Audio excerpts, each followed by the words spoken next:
একটা দোকান বসাইতে হলে তার ডেলি 200-300 টাকা চাঁদা দিতে হয়। সেই টাকা কারা নেয়? এরা ভয়ে মুখ খুলবে না, কিন্তু এখানকার প্রশাসন তো জানে, প্রশাসনকে রিফর্ম করতে হবে, আওয়ামী ব্যবস্থাপনা ভাঙতে হবে। রাজনৈতিক ছাতি টাকার সেই হাত টাকাদের এবং এই চাঁদার ভাগ কোন কোন জায়গায় যাইতো এবং চাঁদার ভাগ না গেলে এই ছেলেরা এই জীবন, তারাও তো জীবনের ঝুঁকি নিছে। কালকে যারা হত্যাকাণ্ড ঘটাইছে এরা কি জীবন বিপন্ন করে নাই? তাহলে এই যে ভাই দিয়ে ভাই খুন করার যে রাস্তা, যে ব্যবস্থা, সেই ব্যবস্থার আমরা পতন চাই। সেই ব্যবস্থার পতন চাই বলেই আমরা 24শে জুলাই অভ্যুত্থানে অংশ নিয়েছে, এখানে ছাত্র শ্রমিক জনতা অংশ নিয়েছে তার জীবনের নিরাপত্তা, তার জীবনের পরিবর্তনের জন্য। শুধু গাজীপুর না, আমরা সারা বাংলাদেশে গণমানুষের নিরাপত্তা চাই, আমরা এখানে জীবন জীবিকার নিরাপত্তা চাই, আমরা যানজমানের নিরাপত্তা চাই। এন্টিরিম সরকার যদি এই করতে ব্যর্থ হয়, আমরা কিন্তু একটা সরকার বসাইছি, এই জনগণই বসাইছে, সমস্ত রাজনৈতিক দলের সম্মতিতে এই ইউনিট সরকার বসেছে। তাহলে আপনি যখন জনগণের পক্ষ থেকে আপনি যখন আপোষের দিকে যাবেন, জনগণ আপোষ মানবে না, কারণ সে কোনোভাবেই নিজের ঘাড়ে এই বিপদগুলো নেবে না।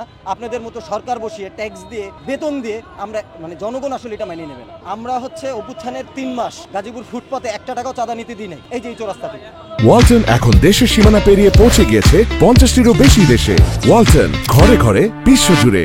আমরা কোনো চাঁদা নিতে দিই নাই। হয়েছে কি, একটা ঘটনা ঘটলে চাঁদাবাজির বা একটা বড় একটা একটু নিউজ হইলে তখন কি একটু কদিন বন্ধ থাকে, কিন্তু চাঁদা তোলা বন্ধ থাকে না। আমরা সেদিন গুলিস্তানে সমাবেশ করছি হকারদের নিয়ে, আমরা বলছি শ্রমিকের হকারের সুরক্ষা দিতে হবে, তার স্বীকৃতি দিতে হবে। তাহলে আপনি দেখেন এইখানে এই যে এই কারা, এই হকাররা কারা, এই জীবেক চালকরা কারা? এরা হচ্ছে চাকরিচ্যুত। এই যে গত 1 বছরে গাজীপুরে 72টা গার্মেন্টস ফ্যাক্টরি বন্ধ হয়েছে, সেই শ্রমিকগুলো আসলে দিন শেষে কি করে জীবিকা নির্বাহ করবে? অবশ্যই সেই জীবেক নিয়ে বের হবে বা হকারি ব্যবসা নিয়ে বের হবে।